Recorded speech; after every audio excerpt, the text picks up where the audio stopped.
तर जय पवार आणि श्रीनिवास पवार यांची गळाभेट झालेली आहे।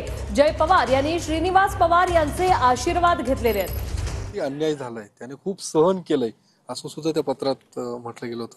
काय नाही, बरोबर आहे। बघा, ते आता आजींचे भावना आहेत, माझी आणि आजींची पण या संदर्भात चर्चा झाली, पण ती माझ्या आणि माझ्या आजींच्या मध्ये। खरंच आज म्हणजे तुम्हाला तेच वाटतं जे आजींच्या भावना आहेत की अजित पवारांवरती अन्याय झाला, त्यांनी खूप सहन केले सगळे? बघा, आजींनी त्यांची भावना सगळ्यांना सांगितले। मी माझ्या आजींचा मान सन्मान ठेवून आमच्या दोघांमधला शब्द मी बाहेर नाही काढणार। तर पवार साहेब म्हणतात की त्यांना तर सगळंच दिलं, उपमुख्यमंत्री पद दिलं, पक्षाचं सगळं सांभाळायला दिलं, तरी सुद्धा कुठे अन्याय झाला? मी माझ्या मुलीला दिलं नाही, मात्र त्यांना सगळे मंत्रिपद दिलं, सगळं दिलं। तर तो पवार साहेबांनी जो निर्णय घेतला, नाही तर ते जे मुद्दे मांडले ते त्यांच्या वतीने बरोबर असतील, पण आता जर आजींनी जवळनं काय बघितलं असेल त्यांनी त्यांची भावना सांगितल्या असतील। अच्छा, बरं, एकूण काय चित्र असेल राज्यातलं? बारामती